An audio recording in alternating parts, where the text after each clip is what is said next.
Kwa jina naitwa Temba Filbert, ni meneja wa bodi ya mikopo ya wanafunzi wa elimu ya juu kwa ofisi ya Zanzibar, ambao tunasimamia eneo hili la Unguja na Pemba.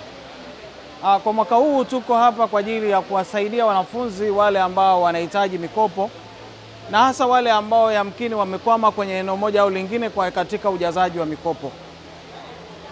Kwa mwaka huu kweli tunaona idadi ya wanafunzi imekuwa ni kubwa sana, na hata mabanda yetu unaona jinsi yanavyojaa kila kukicha. Hata pamoja na kwamba karibia tarehe zifike mwisho, lakini unaona bado banda linajaa, bado uhitaji ni mkubwa. Na ndio maana tulikuwa tunawasisitiza wanafunzi hasa wale ambao yamkini bado wana changamoto moja au mbili wafike kwenye banda letu ili tuweze kuwasaidia. Kwenye hili banda letu tuna taasisi mbili ambazo ziko humu ndani ya banda letu. Nia ni kuwasaidia wanafunzi.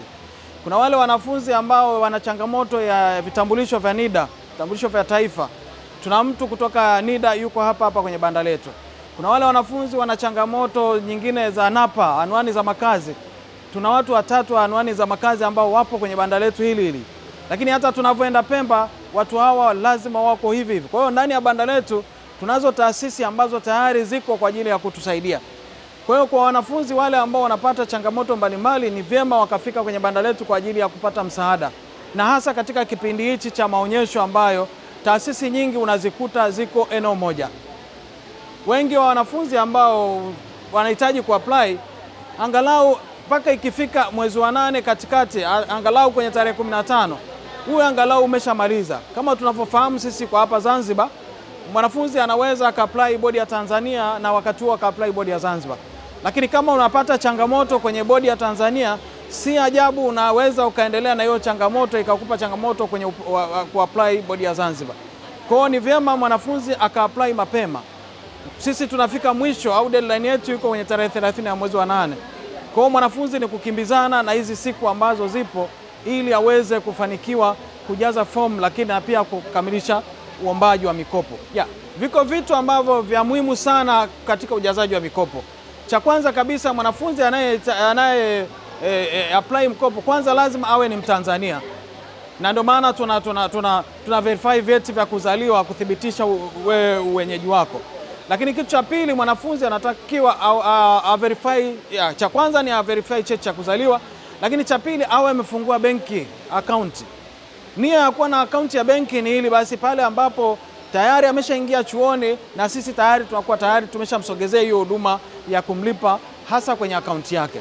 Lakini pia kitu kingine, mwanafunzi anatakiwa awe na anwani ya makazi, ndio hiyo tunasema NAPA. NAPA unayohitajika ni ya baba, mama na wewe. Kwa hiyo mwanafunzi ili apate NAPA anaweza hata akaja kwenye banda letu na tukamsaidia kuipata. Lakini kitu kingine ni kuwa na namba ya simu. Namba ya simu ambayo unaiweka kwenye application zetu za mikopo ndio ambao tutakuwa tunakutumia message kuhusu fedha yako iko tayari na mkini namna ya kuisaini. Lakini pia kitu kingine, mwanafunzi awe na NIDA kama amefikia miaka ya kuweza kupata kitambulisho. Ndio maana tukasema hata eneo hilo la NIDA tunaye afisa wa NIDA yuko hapa. Sisi kama tunachokifanya sisi, mwanafunzi ana apply chuo, akiapply chuo kimeshaweka vigezo. Sisi tunachokisubiri tu ni TCU kutuambia huyu mwanafunzi amechaguliwa chuo gani. Kwa hiyo vigezo vya matokeo viko kwenye chuo kule. Sisi tunaletewa na TCU kwamba huyu ameapply UDSM tayari kapata, huyu mwingine ni SUZA. Kwa hiyo tunaletewa na TCU kwamba tayari hao wamepata vyuo. Kwa issue ya vigezo vya kwamba ulipata passing gani, hivyo vinakuwa kwenye chuo husika. Sisi tunaletewa wanafunzi. Mikopo inatolewa hasa kwa vyuo vya ndani, lakini tunatoa pia kwa vyuo vya nje, lakini kwenye zile kozi ambazo zinakosekana katika eneo letu katika nchi yetu. Kwa sababu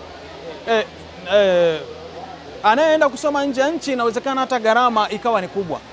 Ndio maana sasa tunajitahidi kulimit mwanafunzi, si ajabu akamaliza chuo ana deni ambalo alilipiki. Ni tofauti na wale ambao labda wanapata Samia scholarship na wapepewa vyuo vya nje. Maanake yule kwa sababu arudishi, maanake kwao haina effect. Lakini kwa mwingine unaweza ukaenda unarudi na deni kubwa ambalo halilipiki. Kwa hiyo ni vyema mwanafunzi akaangalia pale anapokwenda kwenye vyuo vya nje, aidha ziwe ni zile kozi ambazo yamkini aidha hapa Tanzania ni chache au zinapungua. Nia ni kwamba kupunguza hiyo gharama ya sisi kumlipia. Tunaweza tukamlipia chuo cha nje, lakini anavorudi si ajabu halirejesheki. Asante. Basi tungependa kuwahimiza lakini na kuwashawishi wale wote ambao yamkini hawakuweza kupata huduma zetu kwa hapa Unguja.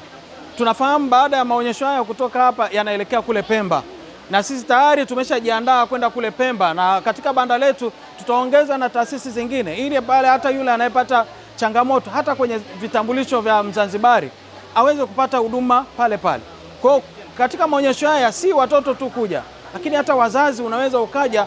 Nia ni kujua basi namna gani ambao unaweza ukamsaidia mtoto wako. Wale wengine wameenda jeshini, mzazi unaweza ukafika kwenye banda letu tukakusaidia kukamilisha maeneo yote hata kama huyo mtoto hayupo. Kwa hiyo tunawakaribisha Pemba katika mabanda yetu ambao tutaendelea nao kule, ili kama hujamalizia kujaza fomu yako tuweze kukusaidia umalizie ili na ujaze kwa wakati.